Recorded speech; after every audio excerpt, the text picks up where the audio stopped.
change.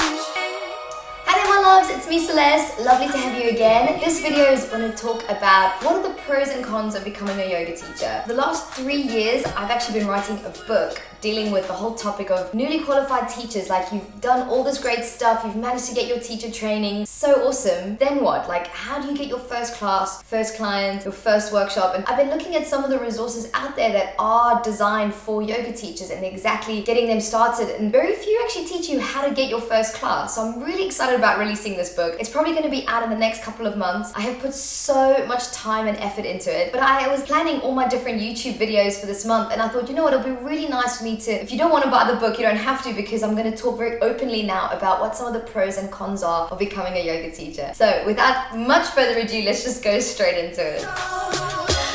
Okay, so the very first one that I want to talk about are all of the negative things about becoming a yoga teacher. I want to end on a high. So I thought it would be good to get all the crappy stuff out the way first. Unfortunately, just like any job, it's not perfect. I know it's your passion, and I know you're probably thinking, but how? I see my yoga teacher, she's always happy, she's always radiant. I mean, that's the lifestyle I want. Well, the truth is that even though your yoga teacher might breeze into the room with this happy radiance, they probably are going through tough times, just like everybody else. So you have to learn how to be very professional. So even if you're having a bad day, or even if you're very tired, you've got to learn how to walk into that room and just give your best. Like, there's no part of you could ever, I shouldn't say this. What I wanted to say was, there's no part of you that shows that you're tired or having a bad day, because then you might think, oh, but that sounds like she's not being real, or he's not being authentic. But the truth is, there's that fine line between oversharing and not being real. I found when I have walked into my yoga class, instead of telling people I'm really tired and I'm having a bad day, instead of putting that negative energy on the room, I'll just tweak how I teach slightly to give my energy a little bit of a chance to replenish or to stay at a certain level. So instead of like giving a lot of explanation and talking about meditation or like what I've discovered in the latest TED podcast, I'll go, okay guys, lie down on your backs, hug your knees to your chest. So I straight away get them to be in a place of rest to give me the space to recharge my battery. So can you see how I balance it? So that's the first thing I have to teach you. You know, when you're a yoga teacher, you always have to come from this very professional place, mentally and physically and emotionally. And I think for a lot of people that can be a challenge, because a lot of us, especially if you come from like a corporate background, you're used to just being stuck behind a computer screen and being like, nobody can see me, I'm in a bad mood, nobody talk to me. You can be that real self. But if you're presenting to a group of people, I think that it's important that you come from a place of wanting to inspire those people. So for me personally as a teacher, I always come with the thought of, oh my goodness, I'm so grateful, all these people in front of me today, and I want to teach the best class I ever have taught, to give them the best hour and a half of their whole lives. Like, that's literally the thought process I have before every class. Okay, one of the things you also have to be really aware of is when you're a yoga teacher, you're going to be working antisocial hours. And this was really hard for me in the beginning, because I'm someone who loves hanging out with my friends. I love doing different activities like guitar lessons or language lessons, or hanging out with my friends and my family and barbecues on weekends. All of that had to come to a grinding halt when I became a yoga teacher, because another little negative thing is that you don't earn a lot of money when you first start. So you've got to put in so many hours to make ends meet. I was up at 5 a.m. many days of the week, and I usually used to come home at around 9 or 10 p.m. So it's a very long day. I wasn't teaching from the whole time period. I would have big gaps, and in those big gaps I'd be on my laptop working hard on my social media, or writing a blog, or connecting with someone about a retreat. There was a lot of stuff going on behind the scenes of my classes. So yes, you have got this amazing opportunity to reach people, but the times when they are available are early in the mornings and late at night and the weekends. So you'll find that your social life starts to go down. And that's why it's really important that before you become a yoga teacher, prepare yourself for that mentally, because I think that's what a lot of people, they start becoming yoga teachers and then it makes them stop before they've seen it through to the point where they actually are earning enough where they can be more choosy with their times and their hours. And I'll get onto that in the positive section later on, that you can actually design the life that you really want. The thing that I thought when I became a yoga teacher was, I'm gonna get to do yoga all day long. This is amazing. This is a lie. You don't get to do yoga much. Not even at all, I would say. I would say I was practicing more yoga when I was not a yoga teacher than when I was. And what I'd love is for anyone out there who's watching this video right now, if you already are a yoga teacher and you're like, I know that story, please write to me in the comments box below, just so that other people who are thinking of becoming a yoga teacher can actually see the reality of the situation. Thing is, you don't just wake up and ta-da, I'm a yoga teacher, I get to do my self-practice for 3 hours a day and then teach a couple of classes. You actually wake up very early, you're at the door, you're teaching, you've got a lot of work to do behind the scenes on your computer, you're teaching again, you come home, you're exhausted, you've got to cook, you've got to clean, you've got to make enough money for your rent. It's exhausting. And very often, guys, I get to the end of my day and then I started realizing I was getting to the end of my week. Then a wake-up call came when I got to the end of my month and I was like,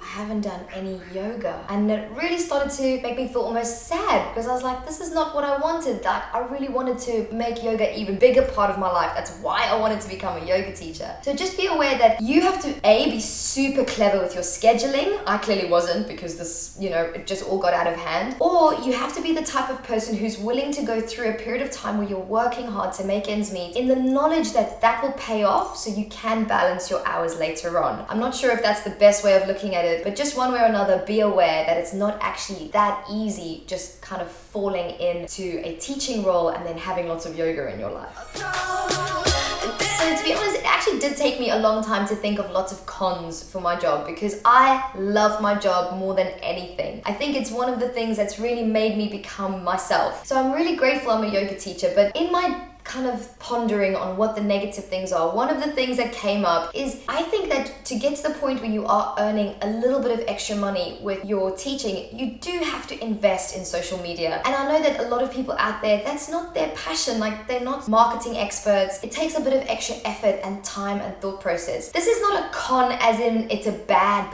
thing, but it's something to be really aware of, that when you become a yoga teacher, if you want to excel and really grow, you can't be someone who posts a picture on Instagram once a week or posts a video on YouTube once every 2 months. You have to have a level of consistency to what you do, and that consistency is harder than you think. If you are fans of any amazing YouTubers or Instagrammers and they are yoga teachers, please show them love. Give them comments and likes on their pictures and their videos, because you have no idea how much time they are putting in to creating content for you guys to look at, so that you guys can be like, I'm so inspired today because I saw beach yoga girl doing a handstand in the sea with a big wave crashing over her. That she took time to create that. So remember, show your favorite yogis out there lots of love, give them your support, because they are putting a lot of time into these mediums.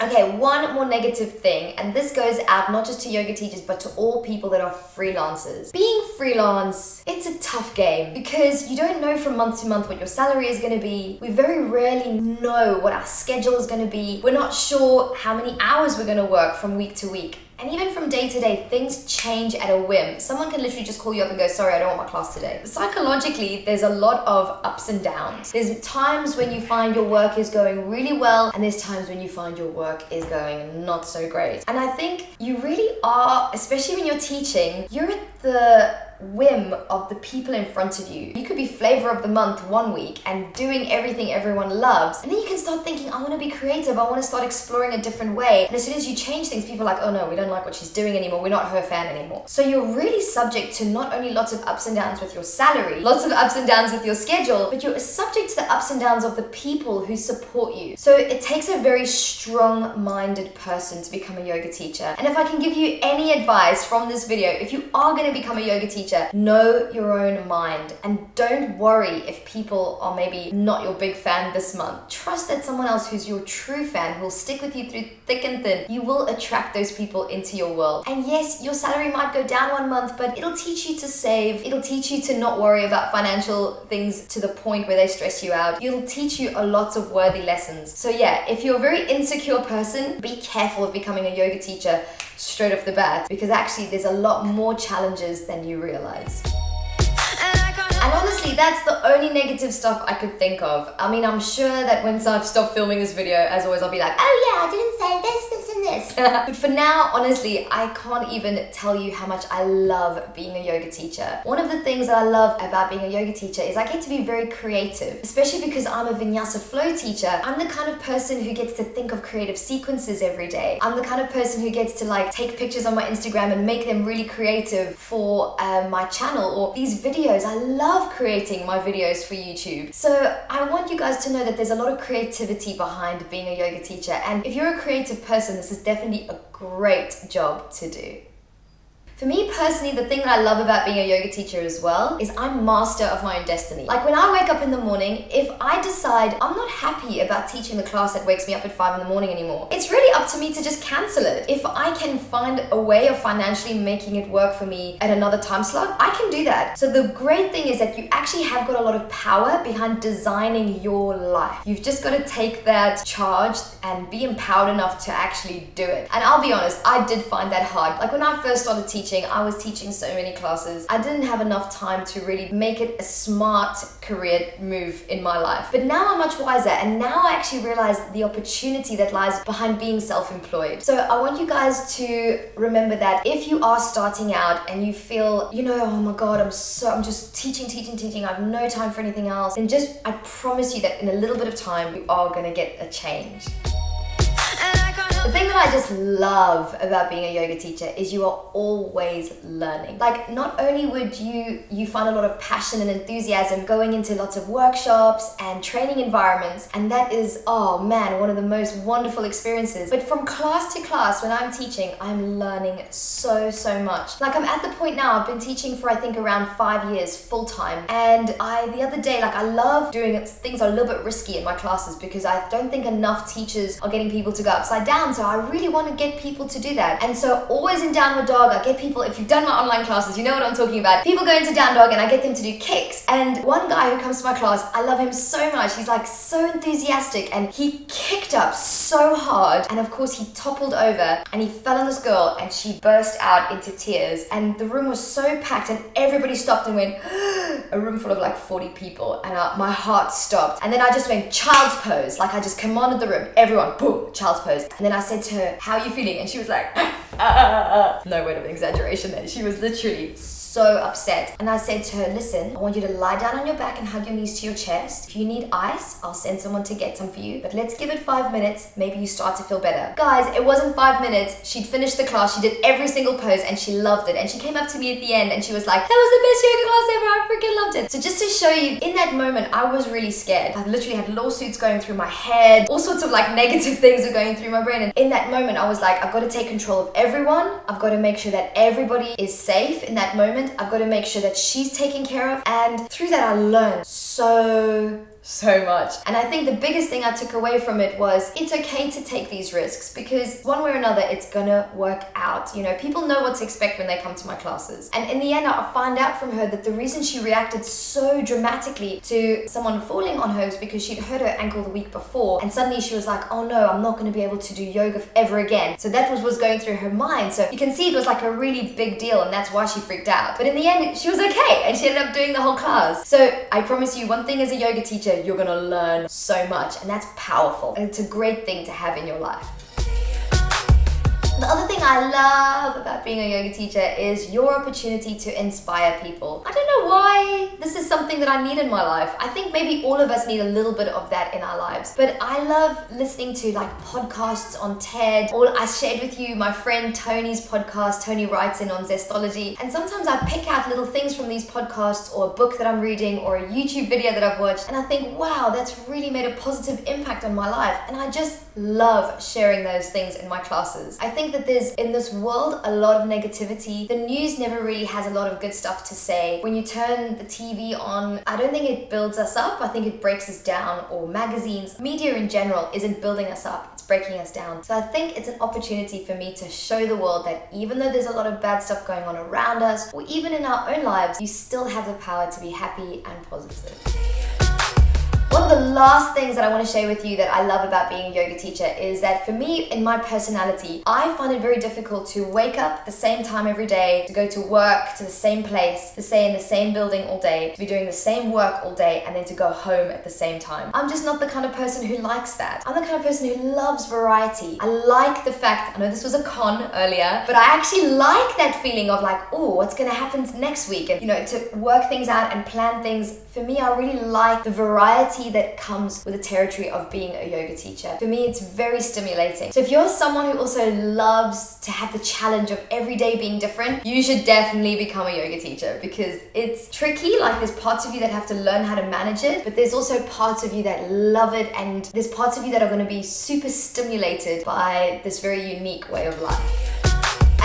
Thank you so much for listening to me ramble on for all this time. It means so much to me. Please write to me. If you guys are yoga teachers out there and you're watching this video just to kind of check it out, what I had to say, and you have anything you want to add as to what pros or cons have come into your life through being a teacher, please add it in the description box. Not only will I maybe do another video in the future for all our fellow newbie yoga teachers out there, but I think if anybody is scrolling through the comments, they might pick out things which will inspire them, or maybe make them realize that, you know what, maybe this career isn't the thing that I thought it was, and maybe it's not the right job for me. I really wanted to be as honest as I can, because I think that it's such a big decision to become a yoga teacher if you are making a transition from you just got your teacher training to leaving your job. And so I wanted you to make the best decision ever. Please also stay in touch with me on Instagram and check me out on Snapchat. Can't wait to see you on my next video. Lots of love, you guys.